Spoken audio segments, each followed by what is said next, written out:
Passou o dia à espera de mais uma decisão do presidente dos Estados Unidos. Até que, minutos atrás, Donald Trump assinou uma ordem executiva que impõe tarifas sobre o aço e o alumínio importados pelos Estados Unidos.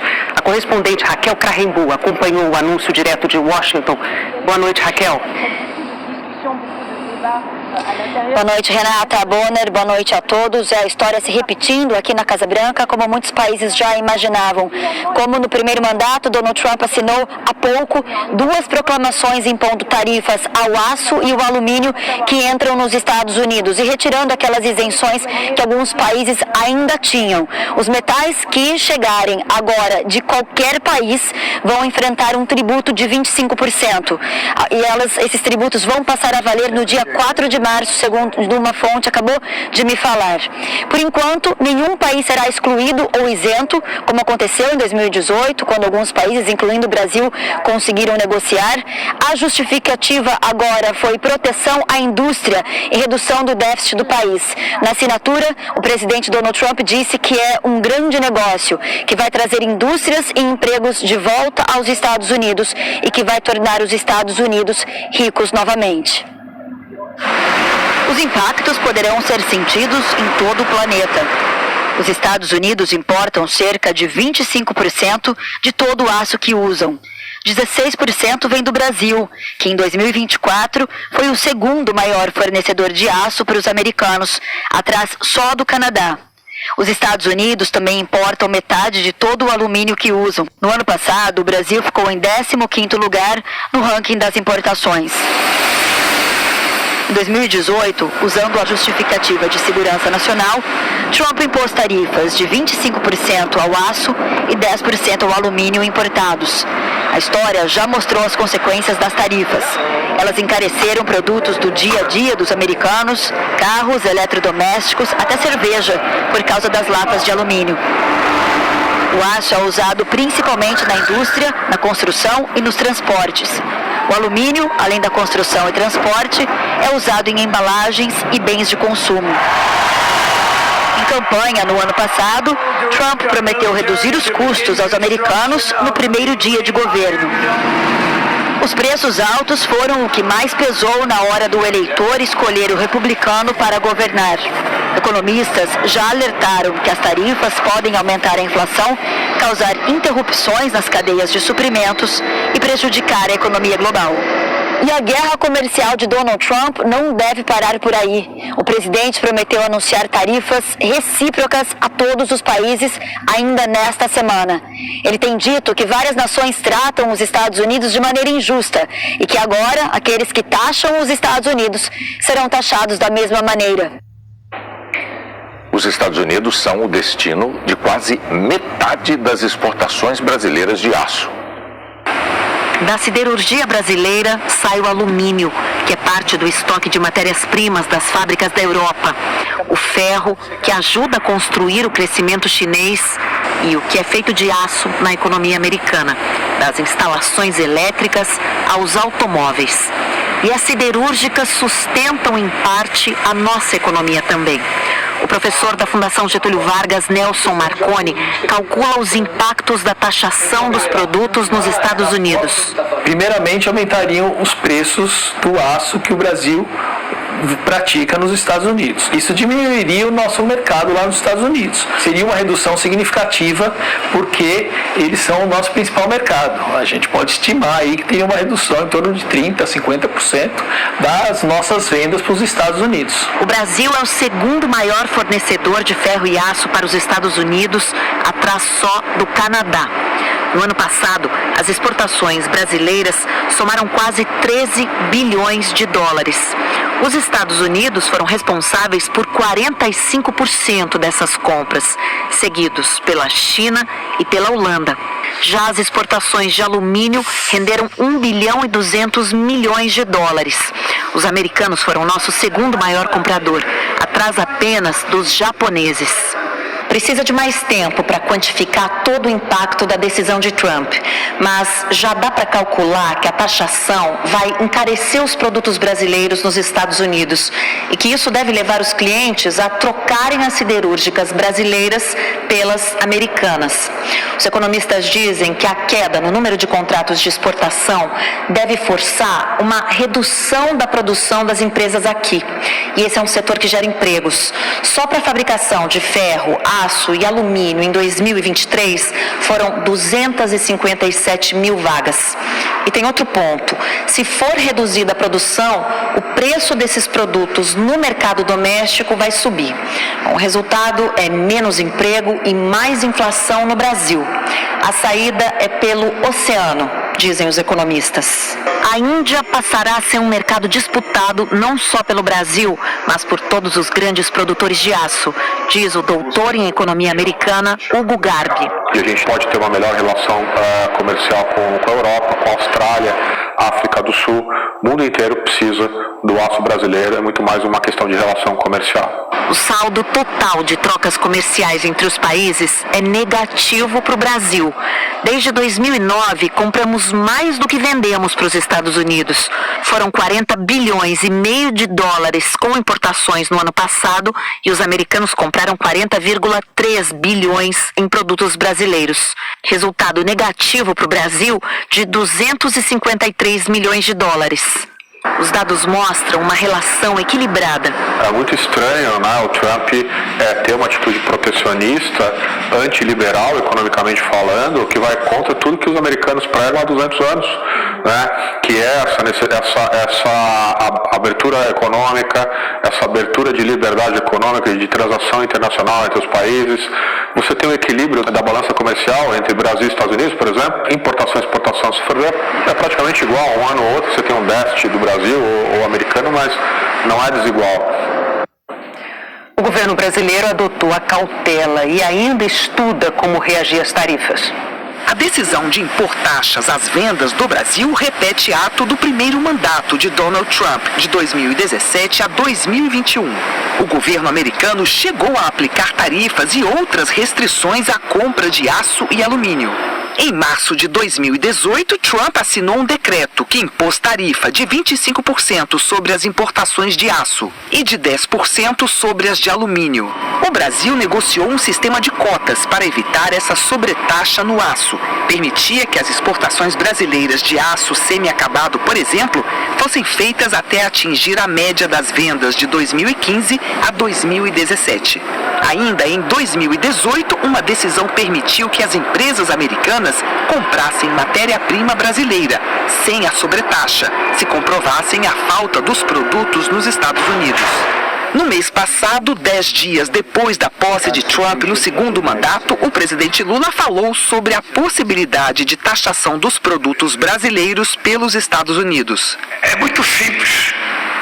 Se ele taxar os produtos brasileiros, haverá reciprocidade no Brasil em taxar os produtos brasileiros. Taxar os produtos que são exportados para os Estados Unidos é simples, não tem nenhuma dificuldade. Veja, eu já governei o Brasil com um presidente republicano, já governei com um presidente democrata, e a minha relação é sempre a mesma.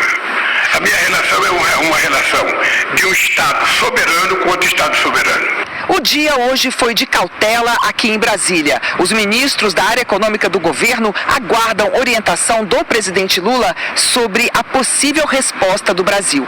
Ainda pela manhã, o ministro da Fazenda, Fernando Haddad, deu o tom. Olha, o governo tomou a decisão de só se manifestar oportunamente com base em decisões concretas, não em anúncios que podem ser mal interpretados, revistos. Então o governo vai aguardar, né, a decisão oficialmente. antes de qualquer manifestação. À tarde, o vice-presidente da República e ministro do Desenvolvimento, Indústria e Comércio, Geraldo Alckmin, reforçou que a estratégia do governo é estudar as medidas antes de tomar qualquer atitude. Alckmin estava em viagem no interior de São Paulo e antecipou a volta a Brasília. Olha, vamos aguardar, porque nós acreditamos muito no diálogo. Isso já aconteceu antes, mas houve cotas, foram estabelecidas cotas. A parceria Brasil-Estados Unidos é equilibrada, é um ganha-ganha. Nós exportamos para eles, eles exportam para nós. Ganha a população. Quem tem mais competitividade consegue colocar mais e melhor os seus produtos em benefício da população. Alckmin chegou no início da noite ao Ministério do Desenvolvimento, Indústria e Comércio e se reuniu com técnicos da pasta. A cotação do dólar comercial no Brasil voltou a cair hoje, R$ 5,78. O principal índice da Bolsa de Valores do Brasil fechou em alta, 0,76%. O governo Trump segue demonstrando a influência enorme do bilionário Elon Musk na Casa Branca. Ele está tentando desmantelar mais uma agência do governo federal americano. Na sexta-feira, o empresário publicou qual seria o próximo alvo. Descanse em paz, CFPB, seguido de um emoji de túmulo. CFPB é a sigla em inglês para Agência de Proteção Financeira ao Consumidor, criada há 14 anos no governo de Barack Obama em resposta à crise econômica de 2008 para proteger os consumidores de abusos de instituições financeiras. A agência é um braço do Banco Central americano e fiscaliza e pune de forma independente bancos, credores e outras instituições que cobram taxas abusivas de clientes. Ela também estabelece regras sobre transparência, dívidas de cartões de crédito, hipotecas e outros empréstimos. Também na sexta-feira, uma equipe de Musk entrou no prédio da agência para acessar os sistemas internos. Mais tarde, o site da instituição saiu do ar. No sábado, Russell Vaughan, aliado de Musk e recém-nomeado chefe da agência, avisou aos 1.700 funcionários que tinha cortado o orçamento e que o trabalho deveria ser suspenso. Ontem, ele afirmou que o prédio da instituição vai ficar fechado essa semana e que os servidores devem trabalhar de casa. Quem tentou voltar à sede em Washington para buscar pertences foi barrado na porta. A investida contra a instituição é quase idêntica à tentativa de desmantelar outro órgão, a Agência para Desenvolvimento Internacional, conhecida como USAID. Numa entrevista à rede Fox News, Trump diz que Musk deve ir além. O presidente afirmou que vai pedir ao bilionário que passe um pente fino no Departamento de Educação e até no Pentágono. Sem apresentar qualquer evidência, Trump diz que espera achar bilhões de dólares em fraude. Ele afirmou: Musk não está ganhando nada com isso. Na verdade, eu me pergunto como ele consegue dedicar tanto tempo. Ele está tão envolvido. Trump colocou Musk no comando do recém-criado Departamento de Eficiência Governamental. O DOGE, como foi apelidado, funciona como uma espécie de consultoria para que o governo federal enxugue os gastos da máquina pública. Mas ao contrário do que Trump e Musk desejam, esse departamento não pode fazer tudo o que eles quiserem.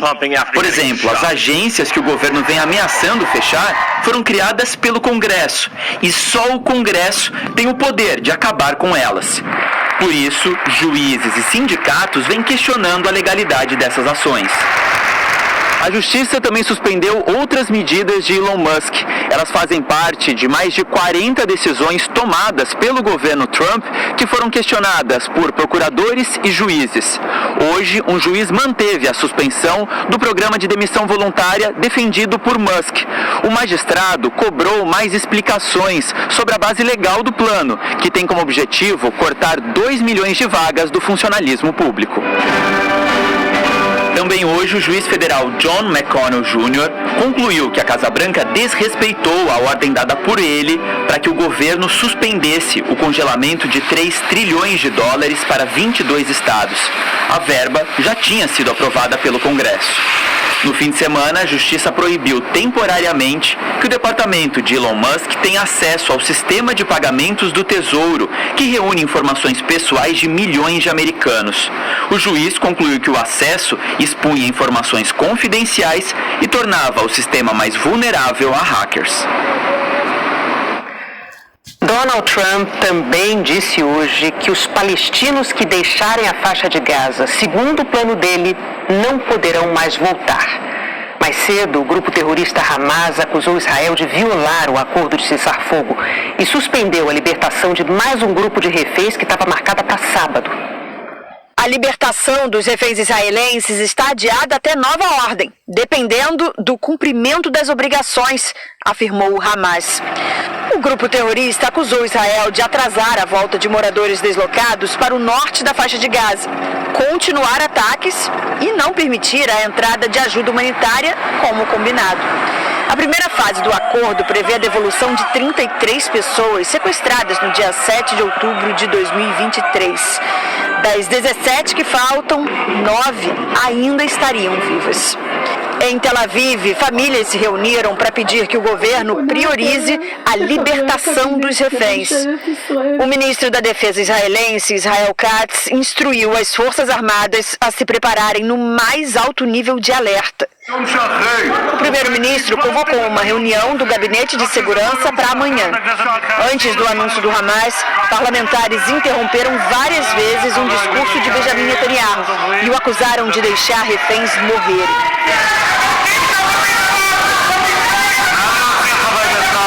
Ficamos todos chocados com as imagens duras dos nossos reféns libertados no último sábado. Os responsáveis pagarão, prometeu. Profundamente angustiantes. Foi assim que o Escritório das Nações Unidas para os Direitos Humanos classificou as imagens tanto de reféns israelenses quanto de prisioneiros palestinos libertados nessa primeira fase do cessar-fogo. O porta-voz cobrou que as duas partes cumpram o acordo. Uma nova declaração do presidente americano, Donald Trump, também provocou insatisfação entre os palestinos. Numa entrevista a uma rede americana, Trump disse que aqueles que seguirem o plano dele de realocação na Jordânia e no Egito não terão o direito de voltar a Gaza. Donald Trump comentou agora há pouco o anúncio do Hamas. Ele disse que vai sugerir a Israel que dê um prazo até meio-dia de sábado para a libertação dos reféns e que os israelenses cancelem o cessar-fogo e transformem Gaza num inferno se o Hamas não obedecer ao ultimato. Faixa de Gaza, Groenlândia, Canadá, Canal do Panamá, deportações em massa. Desde a posse de Donald Trump, essa enxurrada de anúncios e de decretos tem sido registrada diariamente pela imprensa no mundo todo. Não é a primeira vez que ele recorre a essa estratégia. Na primeira vez que pegou numa caneta depois de tomar posse há 21 dias, Trump assinou 26 ordens executivas. Tirou os Estados Unidos do Acordo de Paris e da Organização Mundial da Saúde. Acabou com subsídios para carros elétricos e mandou militares para a fronteira. Congelou contratações federais e perdoou os invasores do Capitólio em 6 de janeiro de 2021. Desde então, todos os dias, Trump faz anúncios sem parar. Muitos sobre assuntos que o presidente não tem poder para resolver. Como, por exemplo, comprar a Groenlândia, fazer um resort na faixa de Gaza ou acabar com o direito à cidadania para filhos de imigrantes sem documentos ou temporários que nascem aqui nos Estados Unidos. A velocidade com que o presidente americano faz esses anúncios é proposital. Foi delineada pelo estrategista político Steve Bannon, um dos criadores do trumpismo. Ele assessorou Trump em sua primeira campanha em 2016 e depois serviu como conselheiro no primeiro mandato de Trump. Bannon responde na justiça por desviar dinheiro de organizações de direita que ele mesmo comandava. e ficou preso por 4 meses no ano passado, depois de desobedecer a uma intimação do Congresso e não comparecer às audiências que investigavam a invasão do Capitólio. Nessa entrevista à TV americana em 2019, Bannon explica como funciona essa estratégia. Ele diz: o partido de oposição é a mídia. Eles são burros e preguiçosos e só conseguem focar em uma coisa de cada vez. O que precisamos fazer é inundar o terreno. Todo dia nós jogamos 3 coisas diferentes neles. Eles vão morder uma e a gente vai fazer as nossas coisas.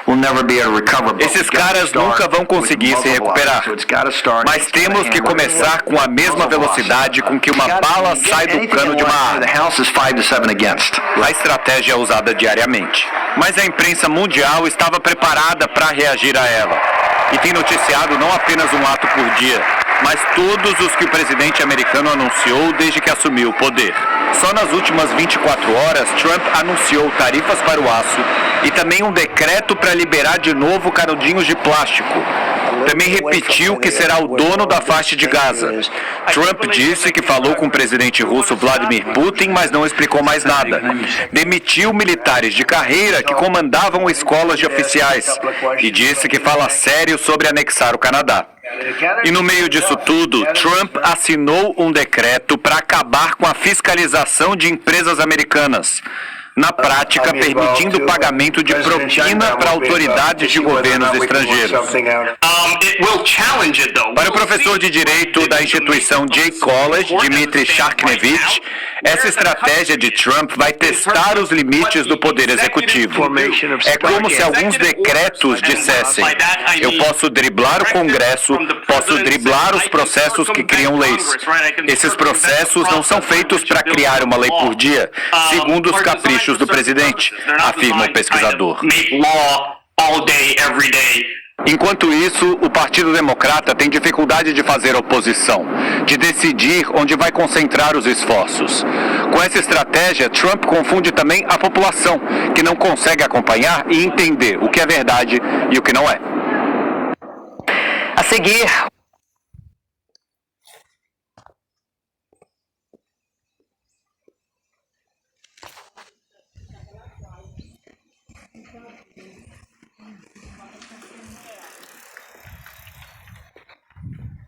Bom, galera, aí você está vendo a situação aí, nesse vídeo aí tem 3 questões. A questão da tarifa sobre o aço. Se ele não comprar o aço do Brasil, ou se ele impor sanções no aço brasileiro, o que acontece? Ele compra a metade desse aço. Para que ele compra? Para os carros, para os tanques, para os aviões, móveis, né, que é feito lá dentro. E aí você deixa de comprar do Brasil, aí o Brasil vai e divide com os outros países.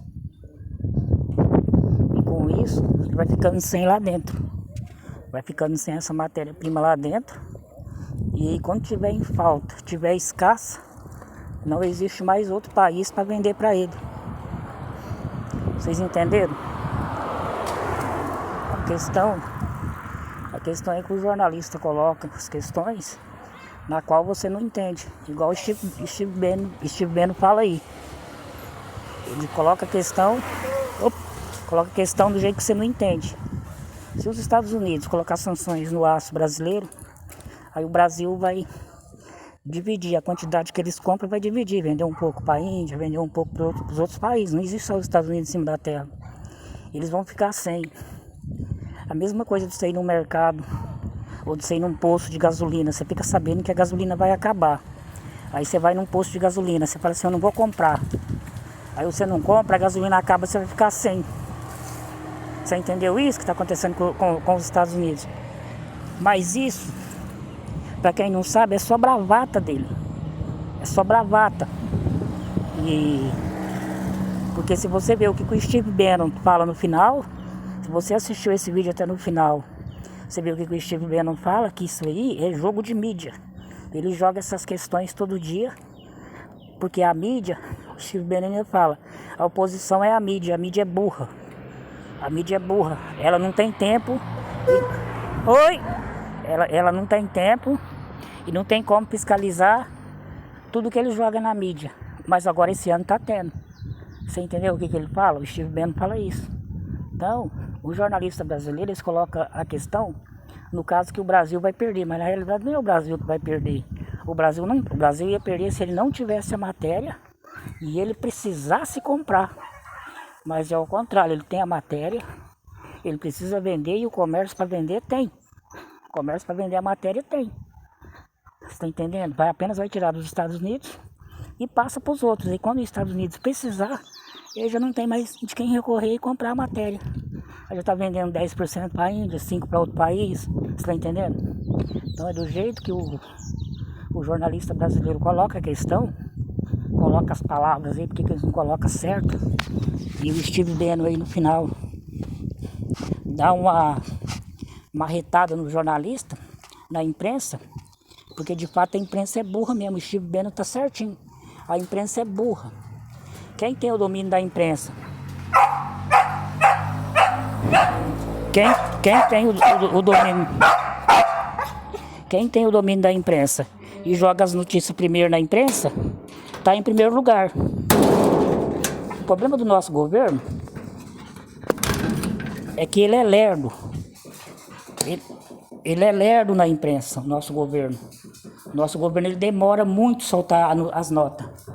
Se o nosso governo começasse a soltar as notas primeiro, quando a extrema-direita soltasse as notas dela, nós já saberíamos. Vamos supor que o Lula, tudo quanto é coisa que vai fazer, já corre na mídia e fala. Corre na imprensa e fala. Aí é muita coisa para eles processarem. Eles não vão dar coisa de processar, mas isso acontece ao contrário. O Lula não fala as coisas na imprensa.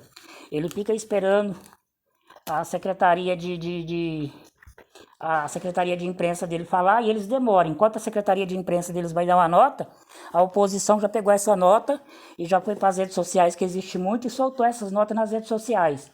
Então, o dia que o Lula aprender a não falar nada para ninguém, mas correr nas imprensas, correr na mídia e soltar em primeira mão o que ele vai fazer, ele acaba com a extrema direita e acaba com as fake news. Mas ele é ao contrário, ele é igual o Steve Bannon fala.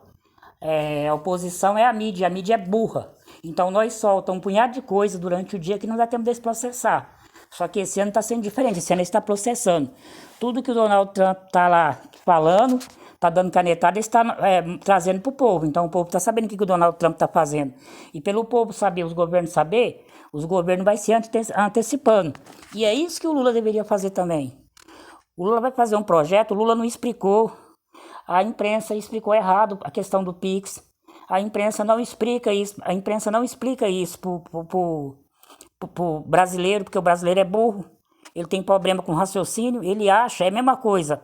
Se você tem a matéria para vender, aí o seu comerciante lá não vai comprar. O comerciante que você está acostumado a vender, ele não quer comprar esse ano.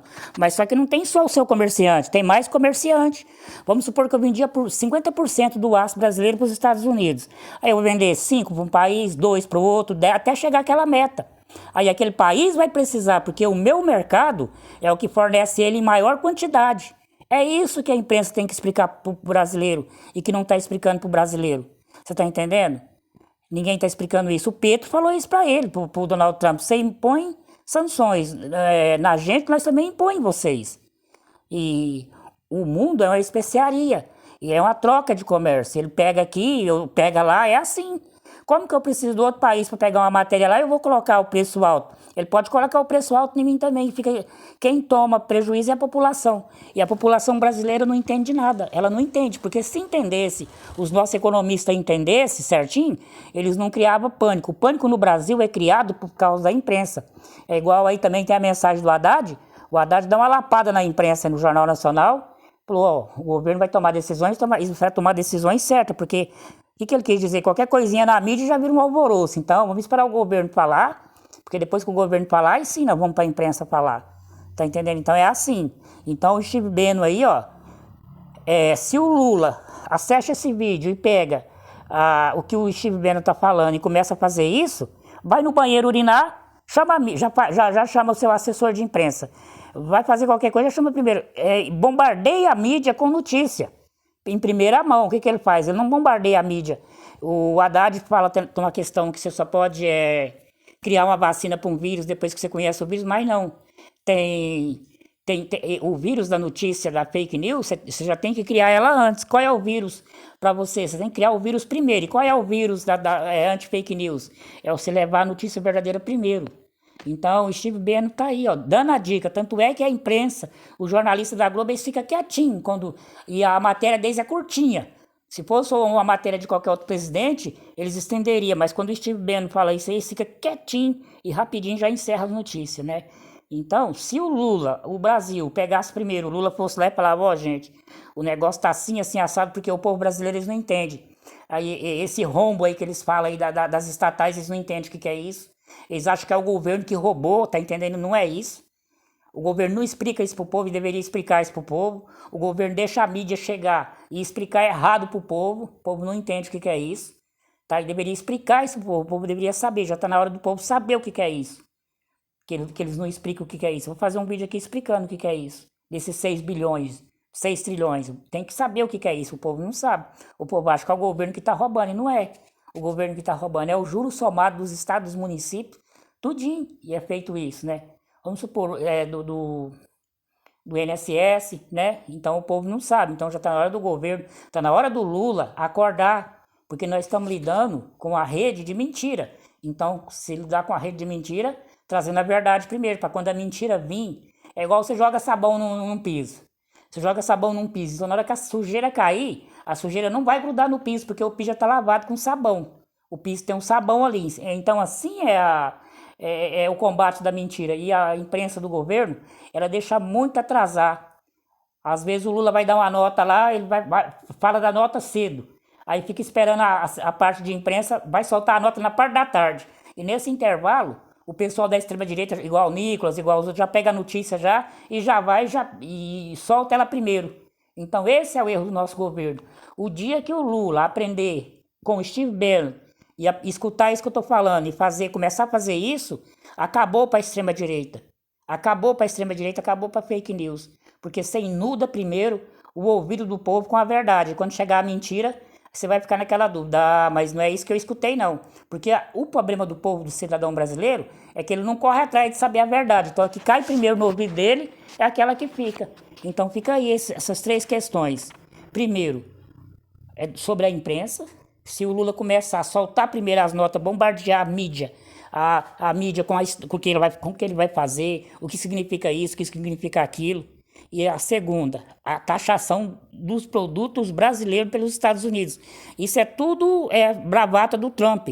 Isso aí é para assustar a mídia, é para assustar os países, igual ele fez no primeiro mandato dele. Será que vocês já esqueceram que ele fez isso no primeiro mandato dele? Então esse vídeo é para você ver que no primeiro mandato dele, ele já fez isso. Isso vigorou? Não vigorou. Isso prejudica o cidadão americano também.